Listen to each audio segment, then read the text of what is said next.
Good evening. I'm Marnie Smith from the Burlington Public Library. I'm excited about tonight's program with best-selling author Lisa See, who will talk about her new book, Lady Tan's Circle of Women.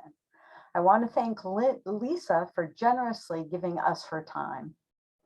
I also want to thank the 49 libraries who are partnering with Burlington tonight.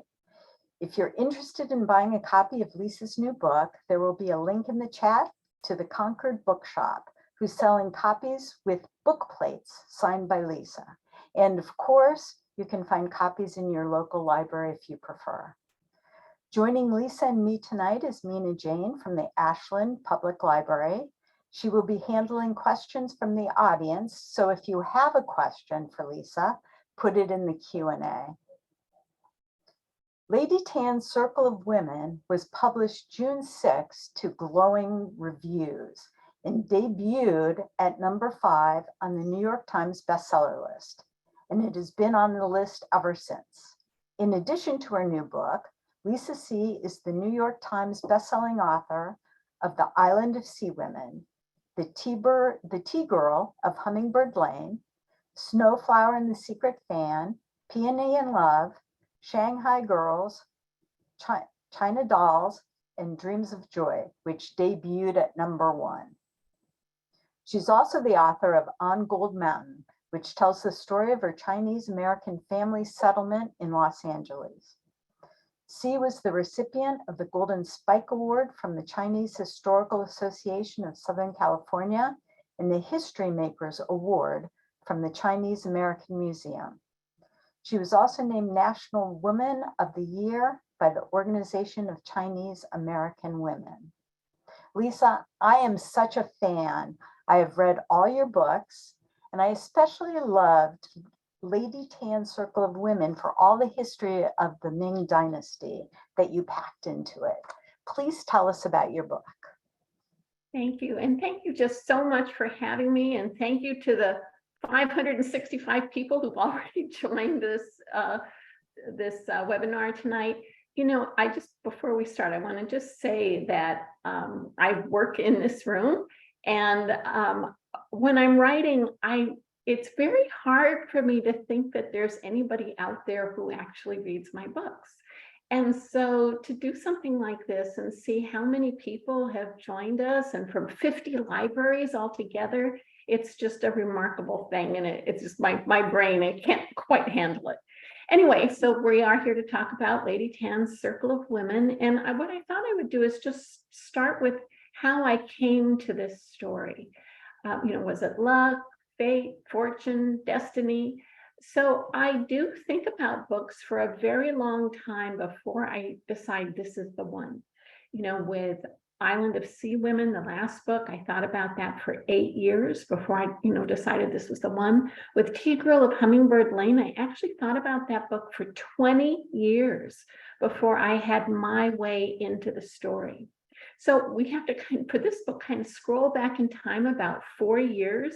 Island of Sea Women had come out. I'd gone out on the hardcover tour, and I thought I knew what the next book was going to be. And I'd been quietly collecting material on it and was, just quietly gathering stuff.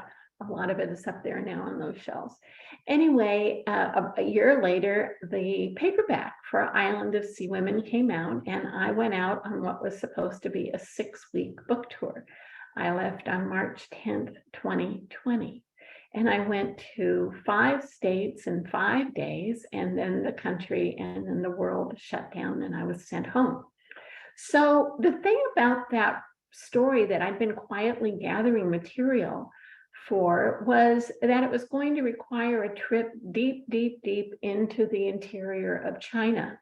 No way I could do that in 2020. And I would say even now, I would be quite reluctant to go anywhere in the world that remote. So not only could I not go to China then, but also all of the research libraries, all of the archives, all of the local libraries where I live, everything was closed and remained closed actually throughout the writing of this book.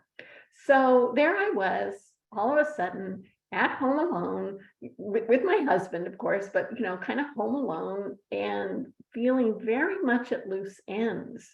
And I don't mean to sound melodramatic, but there was a part of me that was kind of like, well, my life is over. Because, I couldn't do the kind of research that I do. I couldn't go to China, couldn't go to the libraries that I use. And so I was really moping around the house. And I think we all learned very quickly during those first months of the pandemic who was essential in the world and who wasn't. Most of us are not essential workers. We have to be very grateful for them. But I can tell you one thing for sure, a writer is not an essential person. And so here I was kind of moping around, feeling like, oh, my life is over. And weeks went by and months went by, and I bought my first ever pair of pajamas. I mean, that's the level of excitement around here. And then it wasn't until October of 2020 when I was just walking past here, and you can see this is like one bank of my research books, but there are another two of them. And I was walking by, and the spine of one of those books kind of popped out at me. I don't know why. A light gray jacket with slightly darker gray lettering, but it did. It was like it just practically jumped out of the shelf and into my hands. And when I opened it, it turned out that I had had this book on my shelf for 10 years and had never, not only never read it, but never had opened it because it kind of cracked when I opened it. Anyway, Reproducing Women, Pregnancy and Childbirth in the Ming Dynasty. And I thought to myself, well, here we are in the middle of a pandemic. My life is over. I might as well sit down right now and start to read it. And I did. I sat down right over there and started to read, and I got to page 19, and there was a mention of Tan Yan-shan, a woman doctor in the Ming Dynasty. Right there, I was just very intrigued. I mean, China does have a history of female doctors going back about 2,000 years, but not a lot of them, very few and far between. But I thought, okay, that's pretty interesting, just right there off the bat. But the next part about her was that when she turned 50, another fact that I was quite entranced with, she published a book of her medical cases.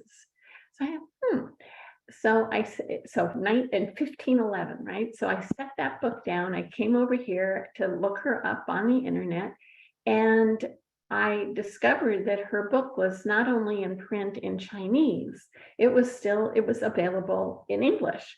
And so I ordered it, I had it the next day. And instead of thinking about this idea for 5, 10, 15, 20 years, it was all of about 26 hours. And I knew what this new book was going to be. Very little is known about her life. In her book, there are some forewords, there's some afterwords written by different men. And then she also wrote an introduction herself that talks about her childhood, how she became a doctor. And so when she was 8, she went to go live with her grandparents. Her grandfather liked to have some wine at night and have her recite poetry to him at 8 years old. And he was reputed to have said, and this is, really what he said, this girl is very intelligent. We should not restrict her to ordinary needlework, but instead we can let her study my medicine. So he was a retired imperial scholar. He'd been very, very high in the government. And when he retired, he decided to become what was known as a literati doctor, a doctor who becomes a doctor by reading books. His wife, Yan-shan's grandmother, was what was known as a hereditary doctor. She'd learned from her parents, who'd learned from their parents, who'd learned from their parents, and so on. And so she really was Yan-shan's main teacher. Now, she was kind of a sickly girl, and even as a young woman, pretty sickly, even though she was training to be a doctor. I don't think I'm giving anything too much away, if you haven't read the book yet, to say that she does come close to death a few times. And there is this moment in her life, in real life, where she was at death's door, and so close to death that her husband and mother-in-law were sitting by her bed planning her funeral. Not something you want to hear when you're not feeling well. And very shortly after that, her grandmother, who had passed away many years before, came to visit her. in a dream, as an apparition, as a ghost, whatever your belief system is. But to Tanya Chen, this was real. And her grandmother was quite irritated with her, like, enough of this being sick business. You need to pull yourself together. You're not a very good example to the family. And, if you go and look at one of my old notebooks, because her grandmother kept these notebooks of her medical cases, and you look on page, I'll just make this up, page 78, you're going to find a remedy there. If you make it according to my instructions and you take it, you're going to get better and you're never going to be sick again. And that turned out to be true. And as long as I'm here, I just have some very nice news for you. You're going to live to be 73 years old. On this, her grandmother was actually wrong, because Tanya Shen lived to be 96 years old, which is remarkable today, but really remarkable back in the Ming dynasty 500 years ago. It may show that she was actually a pretty good doctor, right? So I just thought this was amazing. And I also, because you are all connected to libraries, one of the things that really impressed me and really intrigued me was, if you think about how many books are still in print from before 1511. You have the Bible, the Iliad and the Odyssey, some Greek tragedies and comedies, Beowulf. We can expand beyond the Western canon and go to the Mahabharata, the Book of Odes, the I Ching from China, but all of these written by men. Now, there are a couple of books and stories that have survived that were written by women, Tales of Genji from Japan. There was also a Catholic nun named Hildegard von Bingen, who in the 1100s, she also was a healer. So she was a Catholic nun and an abbess, but also a healer. And so she also published a couple of books with recipes for herbal remedies that, again, still in print, but very few and far between. And so we have to go centuries further before women start getting published in any kind of a serious way, where you have the Bronte sisters, Jane Austen, Emily Dickinson, George Sand. And it's really not until about 100 years ago, when Virginia Woolf starts publishing her fiction, that things really change for women. So the fact that this book was written 500 years ago, was still in print, just absolutely intrigued me. The other thing was the idea of traditional Chinese medicine. And in those days, but also until very, very recently, there was a saying in Chinese medicine, which was, a woman is 10 times more difficult to treat than a man. And you can see why they would think this, because 99.99999% of all doctors were men. And again, until very, very recently, they could not be in the same room with their female patients. They, whether it was a little girl or a woman. And so a doctor would have to be behind a curtain or a screen, or better yet, out in the hallway. And then the girl's father or a woman's husband would act as the go-between between the doctor and the patient. So, ask the doctor would say, here, go ask, this question, he'd go ask the question, come back with the answer, and vice versa, and going back and forth. So I love my husband and sons very much, but even today, I don't think that I would want them to be the go-between between me and any of my doctors, but particularly my gynecologist. So what was unique about Yen is that she could be in the room with her patients. She could see, what did a woman's complexion look like? Was she pale? Was she flushed? Did she have a rash? Was she swollen? She could smell her, if there was like a smell of sickness on her. She could feel a woman's pulses. Now, in Chinese medicine, there are a minimum of 26 basic pulses. But a man couldn't touch a woman directly, only if she was near death. They would wrap a woman's arm in long strips of cloth. She'd put it out through the curtain, and then he would try to feel her pulse through these layers of cloth. But Tanya Chen could put her hands directly on a woman's wrist and feel things. But most important, she could be in the room with these women and share of her own experience. She had lived through every phase of a woman's life. She'd been a little girl. She went through puberty. She gave birth to 4 children. She entered menopause. And beyond sort of sharing that physical aspect of being a woman, which, by the way, it doesn't matter where you live in the world or when you lived in the world, whether it was 500 years ago or 2,000 years ago or right now or 1,000 years from now, no matter what time period or where in the world you live, women are connected by our unique biology and physiology. So she had that connection with her patients that male doctors didn't. And then the last was that she could really speak to women heart to heart, that what were their emotions? How did their emotions affect their physical and psychological well-being? Were they happy? Were they sad? Were they feeling jealousy, resentment, anger? And because she too had felt these things, she could communicate in a way that the male doctors couldn't.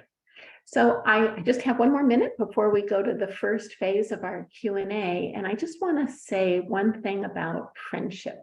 I am a woman. I write about women. I can't see everybody, but I'm guessing a lot of you out there are women. And so I've written about mothers and daughters. I've written about sisters, but I do keep coming back to female friendship. And I'm sure we'll get into this more a little later. But the reason I keep coming back to it, or one of the reasons, is that this is such a unique relationship that we have in our lives. We will tell a friend something that we wouldn't tell a boyfriend, a lover, a husband, your mother, your children. It's a very particular kind of intimacy. And of course, whenever your heart is open like that, you are vulnerable to being hurt, and being hurt in a very deep way. So while I feel that I write about the bonds of female friendship and ways that female friendship can shore us up, support us, that we get so much love from it, there's also those kind of dark shadow sides of female friendship. And wherever I see those dark shadows, that's where I want to go. So I think we should bring back, I think it's Marnie, and we're going to have a discussion, and then we'll open it up to all of your questions. So thank you, Lisa. Before I read your book, I never realized that the elite women were so shut away in the Ming dynasty. They had to stay behind the walls of the palace complex, usually. So what was it like behind the walls of the palace complex for these women? Well, it wasn't even a palace, it could just be an elite home, right? Where most of the women would have had bound feet. They wouldn't have been going out anyway.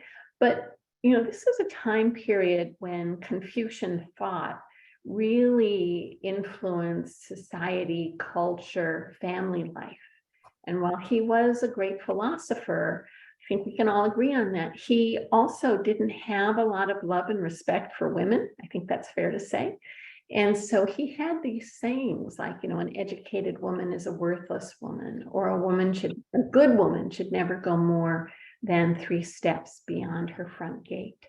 So the idea was that these women were really protected in these compounds, and not just in the compound, but at the back of the compound. So, if anybody ever tried to break in, they had to go through many, many buildings before they would get to where the women were, protected at the very back.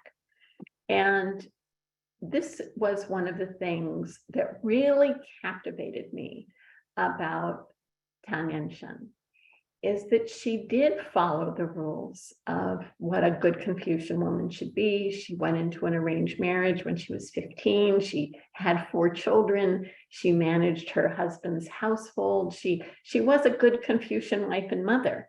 And yet somehow she still managed to become a doctor, to do her writing, but not just that, her cases that she has in her book, scholars believe that most of those are the women and girls who live in this compound, right? Her husband's relatives and the servants who take care of them. But then how do you explain the woman who holds the tiller on a ship, another woman who's a brick and tile maker? How did Tan Yen-chun get out to meet them? And so this was one of the questions that really obsessed me and, really made me think, how did she do that? How did she get out to meet those people? And what did that mean for her personally, but also like her standing within her husband's family, and within that compound, that she was so breaking the mold in a sense. And the Chinese traditional medicine, the herbs and herb combinations that she used, they're still used today. Is that correct? Well, traditional Chinese medicine does have, goes back about 2,000 years. So it's much older than Western medicine. It has a very different philosophy behind it. But, yes, many of her remedies, but also many traditional remedies that are found in Chinese medicine are quite old because, of course, they had centuries to perfect them.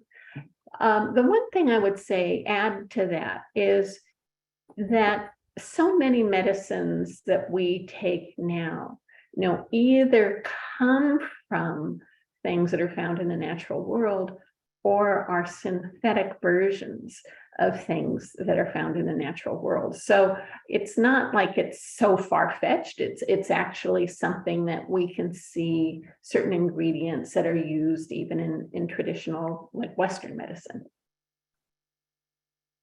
I wanted to touch upon what you were talking about with friendship. And Mei Ling is a wonderful character in the book. And I just love her. And she's of a different class. So by virtue of her class, she's able to go out into the world. She's not constrained into the garden of, was it Earthly Delights? Fragrant Delight. Yeah. So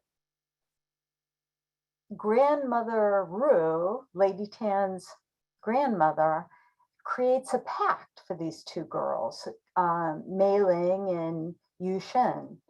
And were those pacts, it was a pact of friendship for life. I know that you use that in Snowflower and the Secret Fan as well, a similar friendship pact. Different in Snowflower because that was the Yao people of China, and they did have this Lao Tong relationship that was, old, same, where girls were brought together to have this special relationship. In this story, it's more of a practical thing that the grandmother is seeing, that here's this her granddaughter who's kind of orphaned in a way and is going to need somebody by her side. Now that part of the story, I must say, is fictional. Nobody knows if Mei Ling exists or a character like her existed in Tan Yen-chun's real life. But I felt that by having somebody, she's a doctor, and having someone who is a midwife, and they're both taking care of women, but they have, both of them, different kinds of restrictions on what they can do. In traditional Chinese medicine, again, until very, very, very recently, doctors were not supposed to touch blood. And yet midwives, they're in blood all the time. And so just going back to Confucius for a second, he created a kind of hierarchy of all of the different professions. At the very, very, very bottom are people who come in contact with blood: coroners, butchers, and of course, midwives. And to me, this was a really interesting idea that the people who bring life into the world, midwives, but also midwives at that time would work often as a coroner's assistant, or seeing people going out of their lives. And that is a very different way of thinking about medicine than what we think of in Western medicine, where you have a doctor who's bringing you into the world and seeing you right back out. And you do bring up the forensics and the that a midwife is tasked with trying to discover how a person died. There is a small mystery in Lady Tan's circle of women, and that was another fascinating point to me, that the midwife comes in and tries to determine whether the person died by natural causes or suicide or murder. Right. Yeah, for that I was really inspired by another book called The Washing Away of Wrongs, which is considered to be the oldest book of forensics in the world, from 1247, I believe. And it was used in China until very, very recently. I mean, I always read the last century. Was the last century 23 years ago or 123 years ago? It depends on how you look at it. But interestingly, I gave a talk, an in-person talk, when I was just on tour, and I was in Colorado. And there was a woman there who had studied forensics and that book was one of her textbooks, which I thought was really interesting, and the reason that they used that book in her classes here was that it really talked about sort of the respect that you should have for the body after it's passed, and how you handle it and how you respect it and care for it, and how important that is.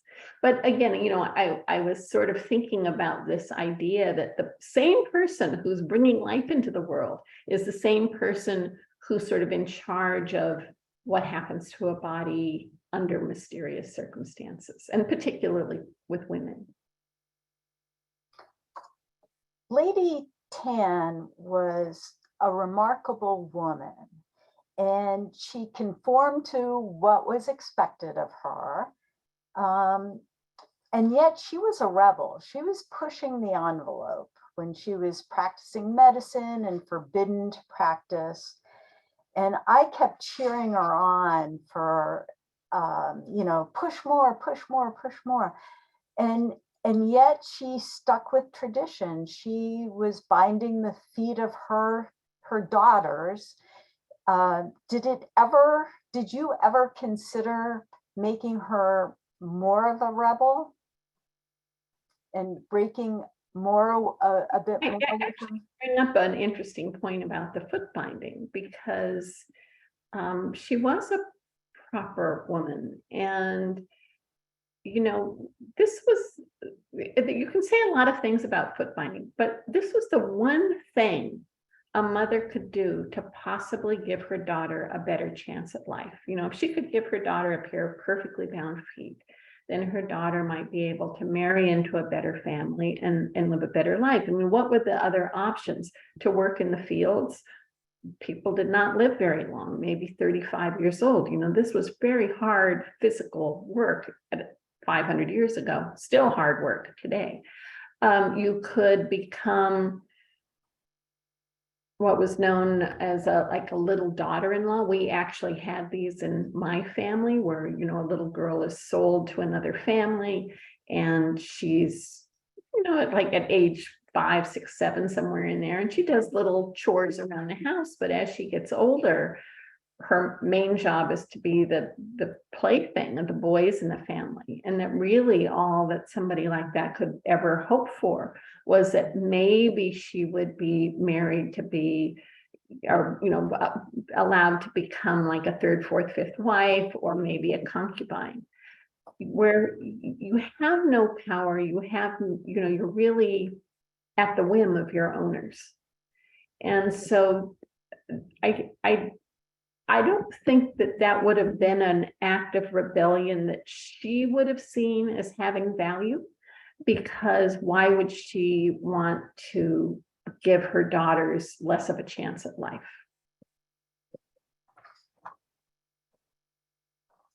So then there are the scenes that make one squirm. And many of your books have that scene. Snowflower and the Secret Fan is the foot binding scene. In Tea-Girl of Hummingbird Lane, for me, the scene was the birth of the twins. And in Lady Tan, once again, for me, there were a few squirmy scenes. It was the worm. So how did you come up with these, and were you squirming as you were writing them? So I'll just, again, if people haven't read the book yet, this doesn't give too much away. When I was doing research, of course, I had her own cases, but it's amazing how much was documented about women's health in that time period. And so there are 3 scenes that come to my mind right away that are pretty squirmy. The worm, when the scene where there's something written on the baby's foot, and then the thing that happens in front of the Empress. All 3 of those happen to real women. And so, when I find something like that, when I'm doing research, I just think, oh, I've got to use it. And then for me, it's like, well, where does it go in the story? Why is it there? What's the ripple effect? But I will just say that worm made me so happy. Just as soon as I discussed, when I read that, I was just like, oh man, yep, I'm using that one. This true story of that worm. So can you talk a little bit about the challenges of writing historical fiction? You have especially a woman like Lady Tan, where there's not exactly. Yeah. So you have a broad outline of her life, and then you have to fill in all the details. So, and what was very different this time was that everything was closed. I live pretty close to UCLA. I've been in all 7 research libraries. And as I mentioned earlier, they remained closed throughout the entire, to someone like me, for the entire writing of the book. So I had to do research in a very different way. Yes, you can poke around on the internet, and because I wasn't going to China to do research, I felt like, okay, I have this little fund that if I read about a book that might be 100 years old or something like that, I just had a fund where, okay, now I'm going to just buy those. Ordinarily I might go get it out of at UCLA, or look at, have them bring it out of storage or something, or they can borrow it from another university. But this time it was just like, well, I'm just going to have to buy that because there's no other way. And so I just, once I put that in my head of like, don't worry about it. Although I will say there was one book that the first time that when I first looked, it was over $1,000. And I was just like, there's nope, nope. And I did eventually find a copy that was like 87, but even that is, it's a lot when you start adding them up. But I just, I had to just say, okay, here's this fund that ordinarily would have paid for my airfare and hotels and food and all of that stuff. But with this book, I spoke with a lot of scholars on Zoom, right? Because Zoom was the one of the big pluses of the pandemic, right? And they were so helpful to me. I think in many ways, and I'll just say that, I can think, oh, I've done all the research, I'm ready to go. And then I start writing and I'll hit something where it's like, I needed somebody to write a letter. Was there a postal system in the Ming dynasty?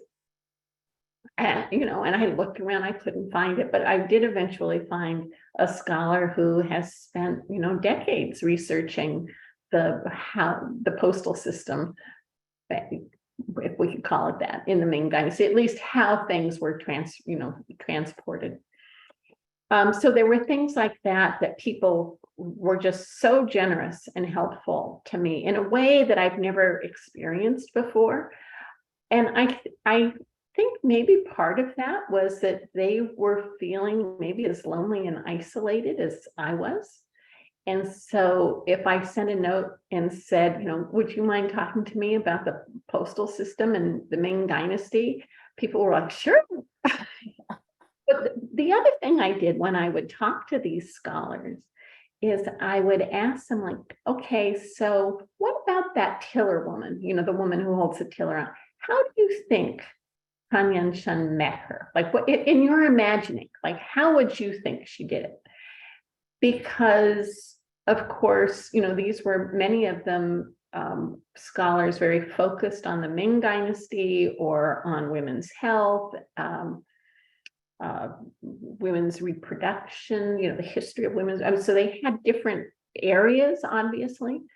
But when I would ask that question, I got really interesting answers. I never actually used any of them, but it was interesting to see how they thought she would have met somebody like that. Yeah, I was wondering about that too. And I love the way you structured the book. It's a chronological book, and yet it's broken into parts, and the parts are broad parts of a woman's life. Can you talk about that? I actually used that same structure in Snowflower and the Secret Fan, but I felt that it really worked for this too.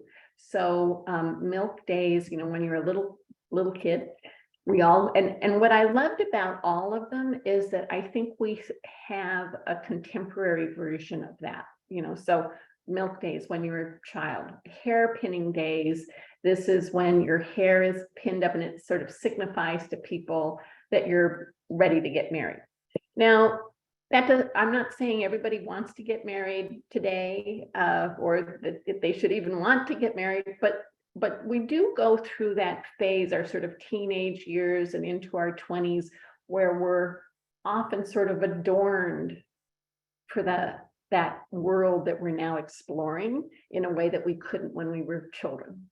And then Rice and Salt Days, the sort of practical days of a woman's life, where it's, and again, you can think of it in very contemporary terms, if you're married, if you have children, if you're working, if you're taking care of how you take care of a house, how you manage your life, how do you manage the life of the people around you, whether it's your parents or children or friends that you feel responsible for. One of my, I guess I do love the worm, but one of my favorite chapters is the beginning of that section of Rice and Salt Days, where it just follows her for a day. And it's an exhausting day, and it's a long day. But I think many women feel that, that now that you're working so hard and you have so many responsibilities. Well, this isn't something new, So, and then the final one is sitting quietly. And this was when a woman would enter menopause. And of course, she's doing anything but sitting quietly. And I think if you look around today, most women, when they're entering menopause, actually feel this kind of, not a renewed energy, but like now there's a certain part of your life that's open in a way that you haven't had before, because you don't have all of those other responsibilities. You're free to do the things that you really want to do. And I just loved how those different markers were true then, but also true today. Thank you, Lisa. I think it's time for audience questions. Mina? Wow, you really went through a lot. So I'm going to try to get some questions that you didn't have without spoilers. So going back to the worm, Lisa, somebody asked, do you know what the actual disease was that mother-in-law had? Well, it's not a disease. I think you could think of it more like a tapeworm. Oh, okay. That's kind of what I was thinking, but I Not a wasn't. disease. It's more that you've got, you have a parasite. Mm-hmm. Right. You don't usually think of parasites coming out of the mouth, I guess. So that's why I was curious. There's been a lot of questions in the Q&A about bookbinding. So I'm going to pick two of them, which is, one is, do you have any personal feelings or thoughts about foot binding? You might have answered this earlier when you said, wouldn't you want your child to have the best life? But I was wondering if you had any other thoughts on it.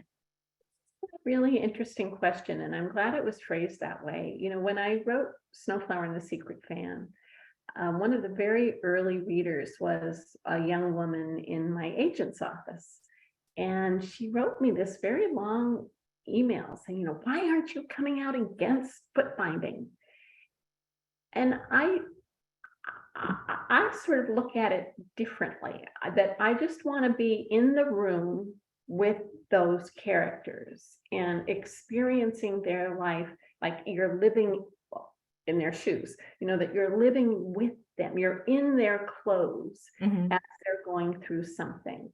Now, I think that makes something like foot binding feel much more visceral for a reader, that you're experiencing this with that little girl. If it's the mother, for example, in this book, and what happens to her at the very beginning, because she hasn't been taking care of her feet. And so, but I don't, so that's my approach, is to just be in the room with the characters and try to be in their clothes. But I don't think anybody would read my books and think, oh, that Lisa, she's all gung-ho for foot binding. So I think it was a terrible practice. But I also see that within that culture and within the time, this was the one thing a woman could do for her daughter, for her daughters. And yes, there were other reasons why it lasted as long as it did. It was an incredible economic status symbol for men, like, oh, look, my wife has bound feet. She didn't have to work. A really wealthy man, not only did his wife have bound feet, but even his servants had bound feet. There was the whole sexual component to bound feet. Whatever you can imagine in your wildest dreams that they could have done with those feet, they did, and more. The idea that a woman would always have to rely on a man, put her arm on a man to get around. She couldn't run away. I mean, there's so many different aspects to it. But the one thing that I've always come back to is that this is something passed from mother to daughter, generation after generation, for 1,000 years. And that why would you do that? Inflict such unbelievable pain on your child. And I just always come back to, this was the one thing that a mother could do to possibly give her daughter a better chance at life. So, and actually responds to another question that was asked about it, is that it has a sort of balance between social standing and control. Yeah, exactly. You're exactly right. Because if you're a peasant or a maid, typical maid, or you're working in the fields, you cannot have bound feet. This is something really for the elite. Except there's one time period during the Ming transition, but this is like, just one little time period that lasts about 30 years. It's an aberration. But, so yes, there's that sort of social, it's sort of signifying your caste in society, right? But it's also keeping you homebound as well. Right. A little slightly off topic with foot binding. I keep saying book binding because of course I'm a librarian, but is there anything equal to that currently? Well, I always come back to breast enhancement. You know, the number one age for breast enhancement is 17. Oh, I believe it. A very popular high school graduation gift. Mhm. Think about who's giving that, typically the mother. And, you know, people can say, oh, we just want her clothes to fit better, or we want to give her more self-esteem. There are a lot of reasons people can say, but I think if you peel away all of those reasons, that really at the core, it's to make a daughter more marriageable. Mm, fascinating. Oh my gosh. Okay, so going back to Lady Tan, with a few questions about her ability to challenge people on, you know, on the current medical field issues. Was that allowed? I'm not quite understand. Are you referring to like the smallpox of? I didn't quite understand the I question. think she was, the particular question is about challenging the doctor and Lady Chan about a death, a particular death. That I'm trying not to give too many spoilers. Yeah. Well, it is a novel, so I can have her do things that maybe she did in real life and maybe she didn't. Mhm. But you know, there are consequences whenever she does challenge the status quo, and certainly consequences that, you know, come from her husband, but also come from her mother-in-law. For any time she's doing something that she shouldn't do and she's caught. Wow. She was really on a Very happy when she challenges what happens with that one death, right? No one is happy about that. right, And exactly. even when it comes to what we could call a good conclusion, I think overall her husband's family is like, why did you have to do that? You've exposed us in a way and made this very private thing public. And Mhm. so even at the end of it, even though there is this, you know, I think we could on one hand say it's a good conclusion, like I just said, but it's not a good conclusion from her in-laws' perspective, that's for sure, or her Mhm. husband. Right. And some of the questions in the were about her power. Did she have any particular power in being a doctor, or because she was a woman, did that supersede her ability to really do the things that she wanted to do or could, you know, thought needed to happen? You know, when she died at age 96, her grandnephew, I believe it is, great nephew, wanted to save her book from falling into obscurity. I mean, she was 96 at that point, you know, the book had been in print for whatever that would be, 45 years, and people had sort of forgotten about it. And so he found a copy, he had the wood blocks carved, he paid for it to be published. And he wrote a couple, you know, these an extra afterward. And one of the things, and then some other people wrote some new afterwards as well. But one of the things he wrote is that, you know, why didn't she publish more of her books, of her cases? Because her book, I think it has 33 cases is all. Mm. But why didn't she? And that one thing that was said about her was that she became better and better as a doctor, that her ability to diagnose, she was described as being like one of the almost like mythical doctors of the past who could actually see through a person to see what was wrong. Mhm. And that, you know, her remedies were even better. So what happened to those? What happened to the notebooks where she had kept records of those cases? And he had speculated that maybe after she died, someone just threw them out, or, and this was just so heartbreaking to me, that, you know, like people in the kitchen had torn the pages out and put them on jars, like, you know, like if you're canning and you take a little piece of paper and some twine around, that maybe they had done that when they were doing pickles and things like that. And that just seems so heartbreaking to me, that that her work would have been lost like that, you know, either just tossed or just torn apart for another practical use. Mhm. which makes sense for that time period too, to not waste anything. But so sad if you think about all the things that have been lost to history. This came up a couple times, both in the chat and the Q&A about did Lady Tan treat men? No. Okay. I mean, probably little boys, that were still in the women's, under 7 years old, but there no record of, in her book, no male patients whatsoever. Mm-hmm. Which brings me to my next question about female friendships. Caitlin asks, we all think that you write great ones, but what are the qualities for a great friendship from your perspective? And what are the best examples of female friendships in your books, or maybe your favorite female friendship?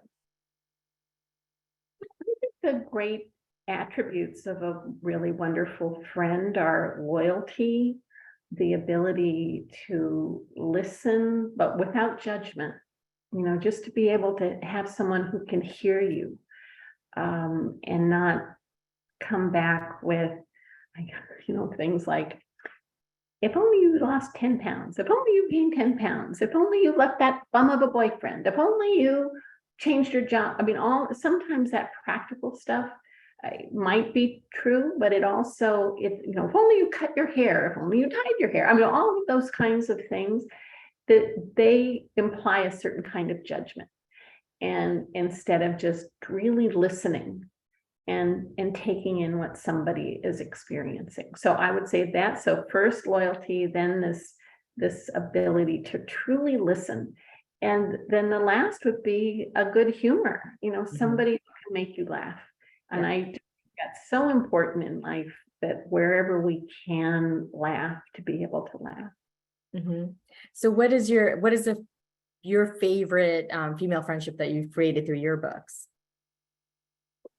They're all very different. I don't know that I have a favorite, but I do have a different connection to them. So obviously Lily and Snowflower and the Secret Fan. But that relationship is very, very different than between the three main characters in China Dolls, who are living in the 1930s. They're all, performers. They're working in these Chinese American nightclubs.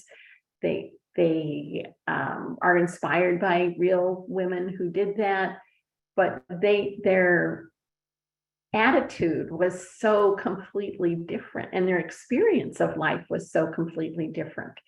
That they're out and about in a way that none of my other characters are. These aren't friends, they're sisters, but I would say Pearl and May in Shanghai Girls, I love them. I really love them. So I don't know, maybe it's sort of like asking which is my favorite book. It's kind of like asking which is your favorite child. It depends on the day.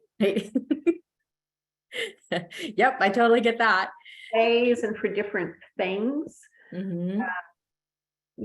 In Island of Sea Women, that relationship, every time they go, yes, they're friends, but they're also diving partners. So every time they go into the sea,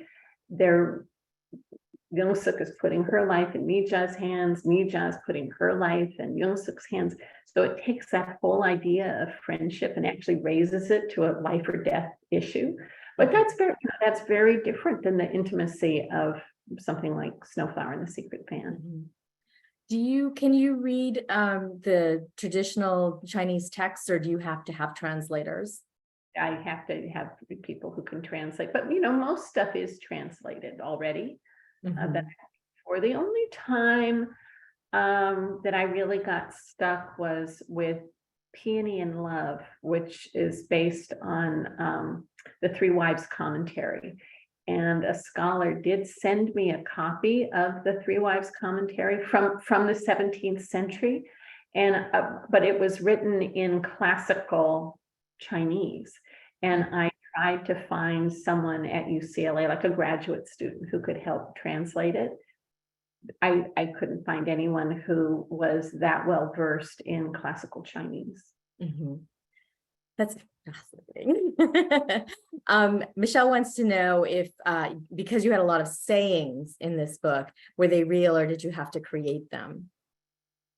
those are real. I mean, I would say almost all of them. There are a couple that I did make up. But actually, because I have some right here. But some of the sayings about friendship, I think in particular, that to me, although they're from 500 years ago, they're just as pertinent and relevant today. So I'll read a couple. A friend without faults will never be found. That's true. It takes a lifetime to make a friend, but you can lose one in an hour. Very, that doesn't change through time.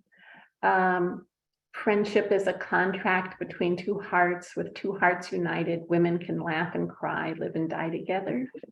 Again, I just feel that those kinds of things, when I find them, and they're right for the time period, I want to use them because they resonate not just with that time period, but with our own lives today.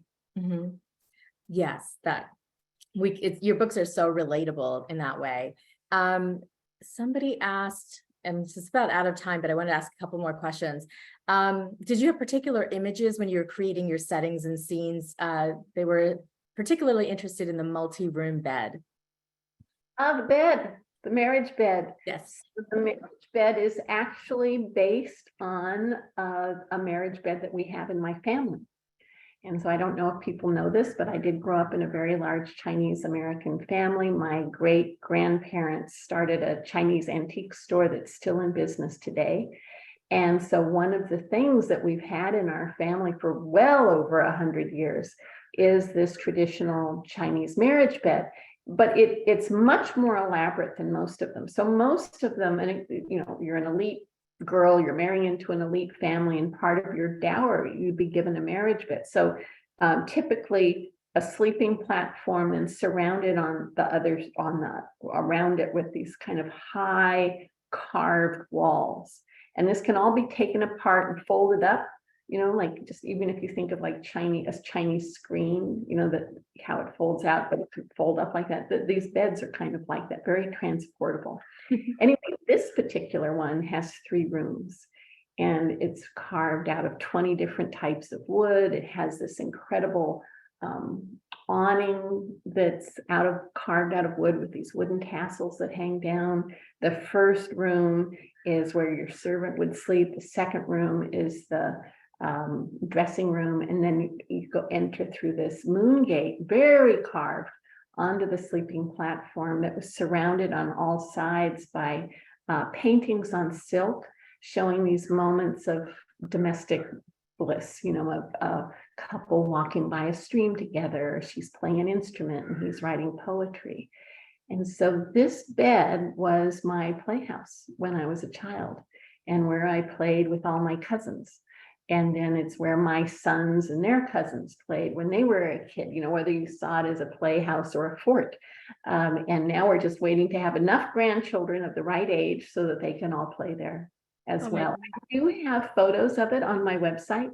And if you go, for each book, I have something called Step Inside the World of, Tea Girl, Sea Women, this would be Lady Tan, where I have photographs, videos, links to different articles about foot binding, eunuchs, the Forbidden City, Chinese gardens, but I have quite a bit on marriage beds, so sort of the history of them, but also the bed that was the inspiration for the one in the book. I love that you pulled in your own life history to put into the book and that you told us about it. So your website is lisac.com? Right. Yeah. Okay. So go there and look at all the extra stuff. Last question, because I always like to ask this. I know you mentioned you have another book in the works. Can you tell us anything about it? Yes. So this isn't the only historic part of it, but it will be a part of the historic backdrop, which is the 1871 Los Angeles Chinatown Massacre. And this was when Los Angeles only had 5,000 people.